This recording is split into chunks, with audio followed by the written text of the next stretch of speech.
we will create a new copy because we don't want to touch that one, the matching, because if something gone wrong while we are copying and pasting and cutting, so at least we can go back on that one. So now I want to plot the paid not invoiced.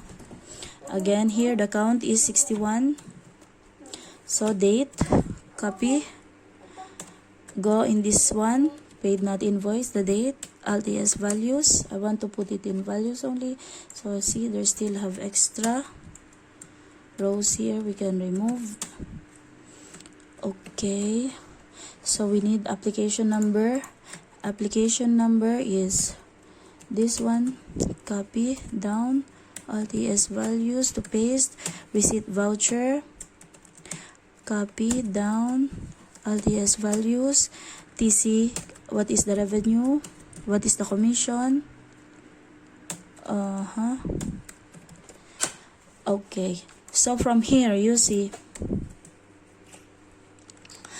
for these 62 numbers, 61, for this 61, 50 transaction of 19 dirham in 1 week is without the invoice. It's like not correct because some of the transaction is not invoiced. In here, 5 numbers of 240 is not invoiced, 80 is 4 number, and 42 numbers is not invoiced. Okay. So when we plot all the reconciling items, we expect that this part will become 0, 0, 0. So let's continue on the next reconciling items. This one, we can just delete this one because already we have plotted that one. Then we next sort only for invoice not paid because I want them like together with each other. Okay.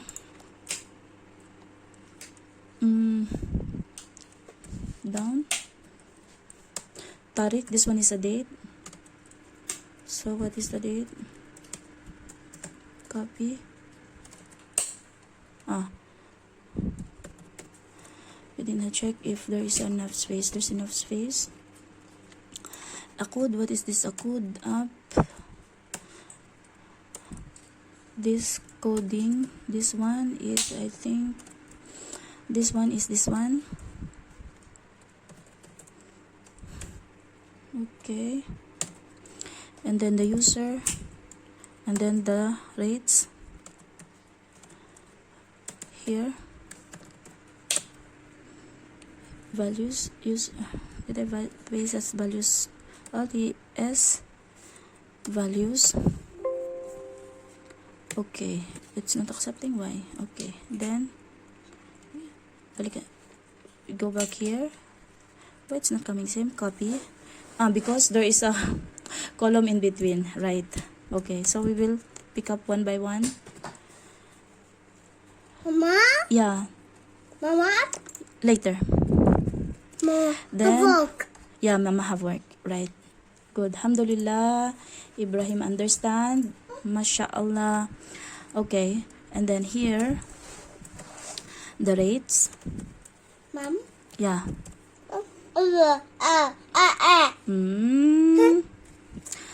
Okay, and just don't touch my mobile, okay? Payment number. Copy. Down. Link payment number. And then transaction code.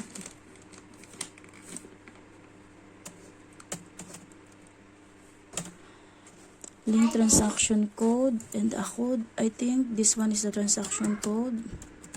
Copy. Values. And then transactions. We'll write here in a code. Yan. We select only the data which is we can refer later. Yan. Okay, so from here,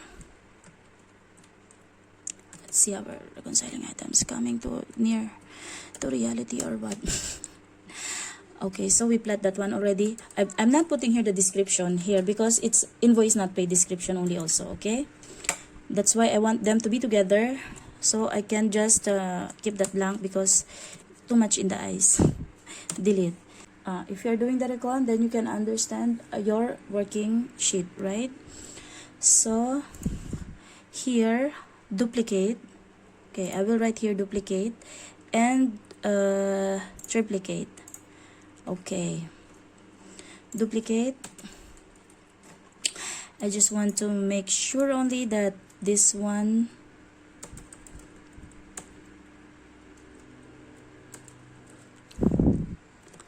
I will just copy here the both reference number. Okay, then this one.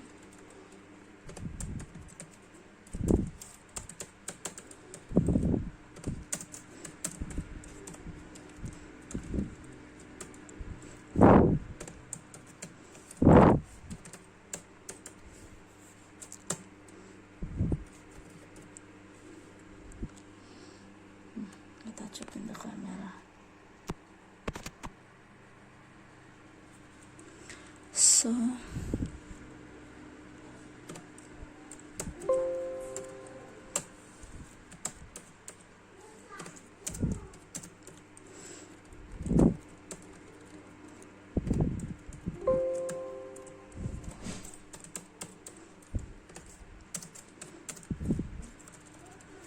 this one triplicate of this one 3576. So this is for the same for that one.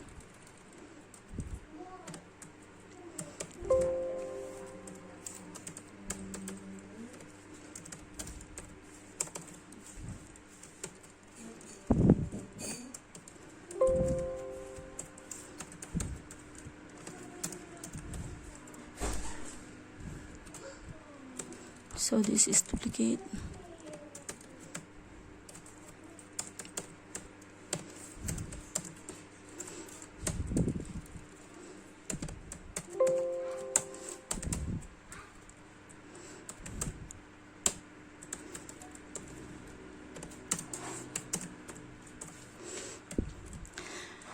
Okay, now we'll start to plot on this one.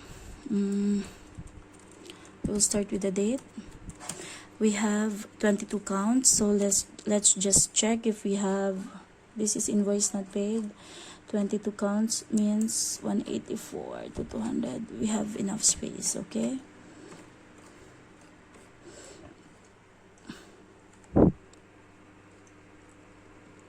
Just freeze this area, Alt WF, so I can see the header. Okay, Tariq is a date. Go here, pick up the dates, copy. This template you can change into English as you like. LDS values, no issues also for me. This is like for purposes of nawala ko tuloy kung saan ako nag-start. Okay, to showing only how I'm doing, but does not necessarily mean that you have to do as is. You can improve it how you want it, how it is more understandable to you. You can free to change. Okay, and then this transaction code. Okay, this transaction code, this is one number only. I will pick up this one, the one I make with the combine. Okay, because the purpose we combine that ones is so for us to know yan eh. Okay, so from here we can see it's here. Okay, we will adjust the size later. We will continue on pasting first because I'm excited to know if we are tally reconciled or something wrong there's something wrong while we reconcile. Okay. Okay, link transaction code. The link transaction code up. Link transaction code. We will this one copy.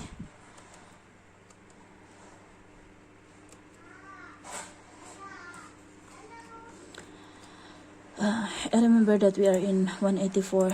Okay. Okay. I'm sorry. And then 184, we have the transaction number, copy, LDS values, and then the user. copy,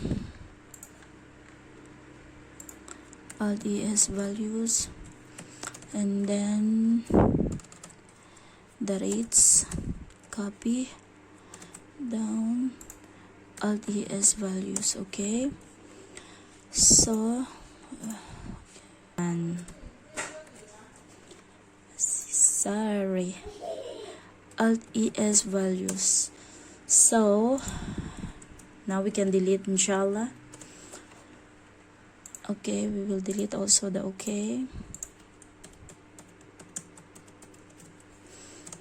Then we can delete also, we are not deleting, we are not putting again this one. Before I forget, I will just first on this one, alt es values. Okay, and then date,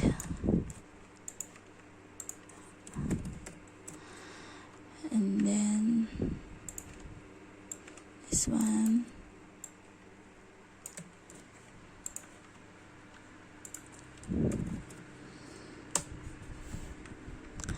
and then user,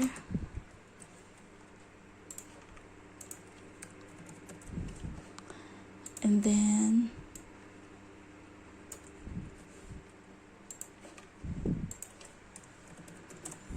okay, and then transaction number,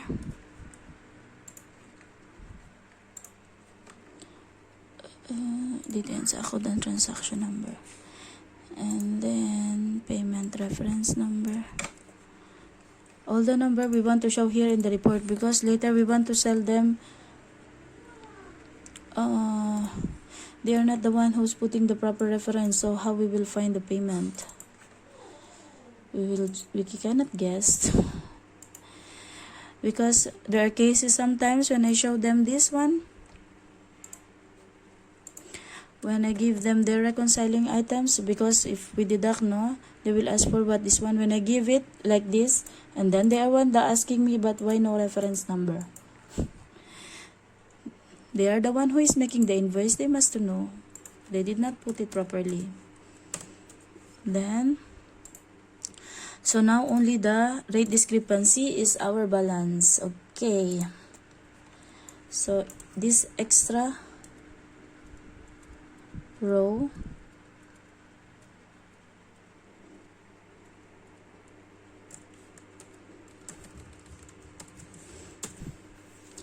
this extra row,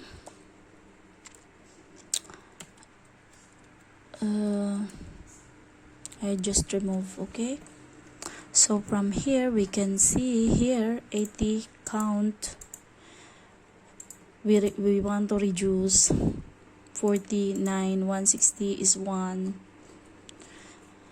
Okay, so now I don't want to look in the summary first. Let it be surprise if it's tally or no. So here we have how many transaction? 178. In here 227 and 186. I think there's enough space. Okay, so we go first in date.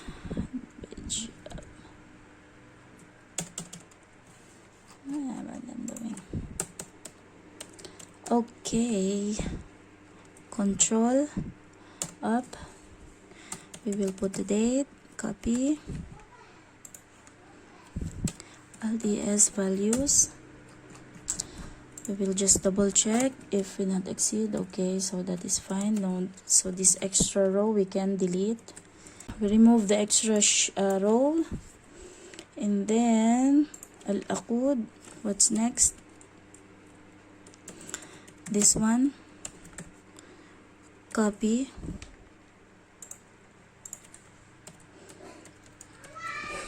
LDS values, and then here user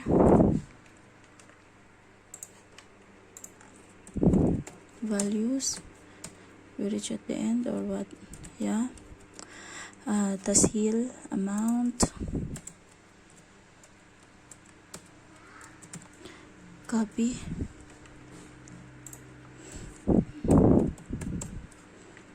Okay, dirham amount. Copy.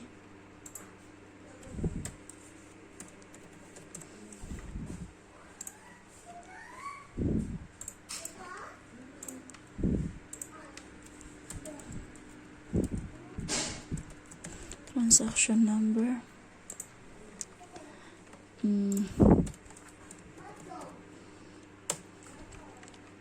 Link transaction payment.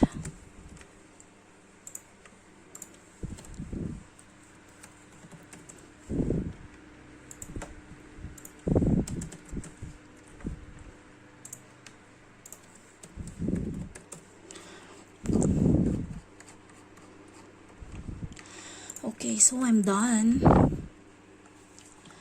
So let's see. View. Unfreeze the panes. We see. See? We're tally. The main here is here. Here is the summary of the recon. See now? Here it's 0. From here, it shows that STS, when we do the recon, there are 5,240 which is paid not invoiced. So I don't know who is the user. And here we put here 135 and we reduce here 135 also. That is the count of that one. So the recon now is finished. Okay. Now, this is for the 1 week. So the effect in the payroll is what? This paid not invoice. Did not make the invoice. We don't know who is the user.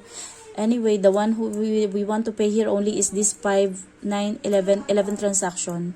Because actually 19 they don't have commission. So this 11 transaction, we don't know who did this one because they not make the invoice. So it's like all the benefit for the company. So the reconciling items which we will adjust in the user in the payroll is based on the invoice not paid. Invoice not paid means this transaction we will reduce in this user.